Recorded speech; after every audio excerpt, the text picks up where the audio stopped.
அண்மை செய்தி பார்த்துக் கொண்டிருக்கிறோம். திமுக பொதுக்குழுவில் கேப்டன் விஜயகாந்தின் மறைவுக்கு இரங்கல் தீர்மானம் நிறைவேற்றியிருப்பதற்கு பிரேமலதா விஜயகாந்த் நன்றி தெரிவித்திருக்கிறார். இது தொடர்பான அண்மை செய்தியை பார்த்துக் கொண்டிருக்கிறோம். மதுரையில் திமுக பொதுக்குழு நடைபெற்று வரக்கூடிய சூழ்நிலையில் அதில் கேப்டன் விஜயகாந்தின் மறைவுக்கு இரங்கல் தீர்மானம் நிறைவேற்றப்பட்டது.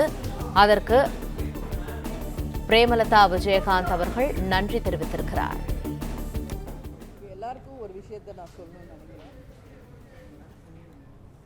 2024 பாராளுமன்ற தேர்தலின் போதே 5 எம்பிக்களும் ஒரு பாராளுமன்ற தேர்தலின் போதே ஒரு ராஜ்யசபாவும் உறுதி செய்யப்பட்டு ஒண்ணுதான். இதுல எந்த மாற்று கருத்துமே கிடையாது. அண்ணன் எடப்பாடியார் அவர்களும் மூத்த அமைச்சர்களும் எல்லோருமே இருந்து 5 எம்பியுடன் ஒரு ராஜ்யசபா சீட்டை உறுதி செய்து வாய் வழியாக மட்டுமில்லை எழுத்துப்பூர்வமாகவும் தந்தது உண்மைதான். ஏன் நாங்க இவ்வளவு நாள் அதை சொல்லலன்னா, அறிவிக்க வேண்டிய இடத்தில் அதிமுக இருக்கிறது. அதனாலதான் நான் இப்ப கூட 1 வீக் முன்னாடி உங்ககிட்ட என்ன சொன்னேன், இது எங்களுடைய டர்ன். ஏற்கனவே அன்புமணி அவர்களுக்கும் ஜி.கே. வாசன் அவர்களுக்கும் அதிமுக தரப்பில் ராஜ்யசபா சீட் தரப்பட்டிருக்கிறது. இந்த முறை தேமுதிகவுக்கு என்று ஏற்கனவே உறுதி செய்யப்பட்ட ஒன்றுதான்.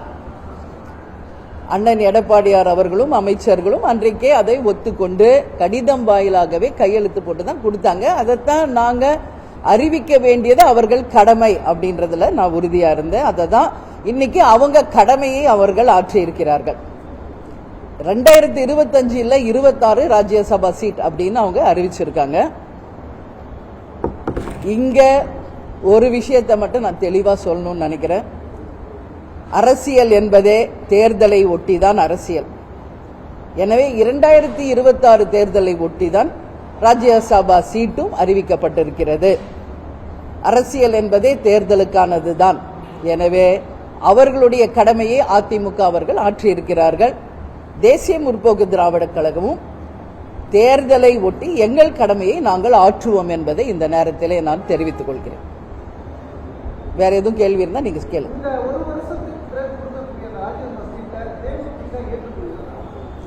அவங்க அறிவிச்சிருக்காங்க இன்னைக்கு. இது நாங்க அன்னைக்கு 2024 பாராளுமன்ற தேர்தலின் போதே அனைத்து பேருமே பேசின விஷயம் இதுதான். எழுதி தரப்பட்டதும் உண்மைதான். ஆனா அதுல வருஷம் நோட் பண்ணல. அப்ப நாங்க கேட்டோம் வருடம் எழுதி தரணும்னு. அப்ப அண்ணன் சொன்னாரு, அது வருடம் நோட் பண்ணி தர்றது வழக்கம் இல்லமா, உறுதியாக உங்களுக்கு தருகிறோம் அப்படின்னு சொன்னாரு. அது 26ன்றதை இப்போ அறிவிச்சிருக்காங்க. அதனால தேசிய முற்போக்கு திராவிட கழகமுமே இங்கு நடக்கின்ற அனைத்து நகர்வுகளையுமே தேர்தலை ஒட்டிய அரசியல் நிகழ்வாதான் நான் பார்க்கிறேன். அதனால தேமுதிகவுமே 2026 ஜனவரி மாதம் 9ஆம் தேதி கடலூர் மாவட்டத்தில் எங்களுடைய நிலைப்பாடு கூட்டணி எல்லாமே நாங்கள் அறிவிப்போம் என்று நாங்கள் ஏற்கனவே சொல்லியிருக்கோம். இன்னும் 2-3 நாட்களில் 234 தொகுதிக்கும் பொறுப்பாளர்கள், மாவட்ட பொறுப்பாளர்கள் அறிவிக்க இருக்கிறோம். அது மட்டும் கிடையாது, எங்களுடைய கட்சியின் வளர்ச்சியை நோக்கி நாங்கள் இந்த 6 மாத காலம் பயணிக்க இருக்கிறோம். அதனால தேமுதிகவும் உறுதியாக அரசியலில் தேர்தலை நோக்கிதான் எங்கள் பயணமும் இருக்கும் என்பதை இந்த நேரத்தில் நான் தெரிவித்துக் கொள்கிறேன்.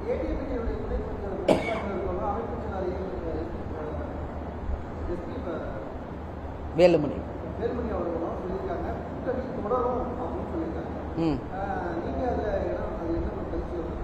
அதுதான் இப்ப ஒரே லைன்ல சொல்லிட்டேன்ல, இங்க அரசியல் என்பது தேர்தலை நோக்கிதான் செல்கிறது எல்லா கட்சியிலுமே. அதேதான் எங்கள் நிலைப்பாடு அப்படின்றத நானும் உறுதிப்படுத்துகிறேன். அரசியல் என்பதே தேர்தலை ஒட்டி தான் இங்க நடக்குது. அதனால எங்கள் நிலைப்பாடும் அதுவாக தான் இருக்கும் என்பதை தெரிவித்துக் கொள்கிறேன்.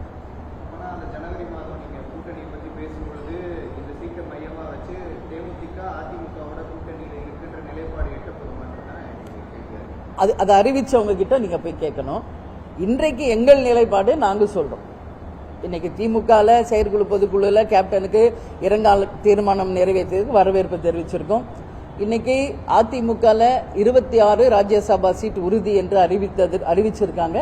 அது 2026 தேர்தலை ஒட்டி அந்த அறிவிப்பு இருக்கிறது.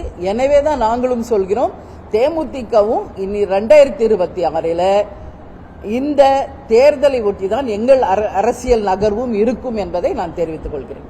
பிளே ஸ்டோர் மற்றும் ஆப் ஸ்டோரில் இருந்து பாலிமர் செயலியை QR கோடு மூலம் பதிவிறக்கம் செய்யுங்கள். செய்திகளை உடனுக்குடன் பெறுங்கள்.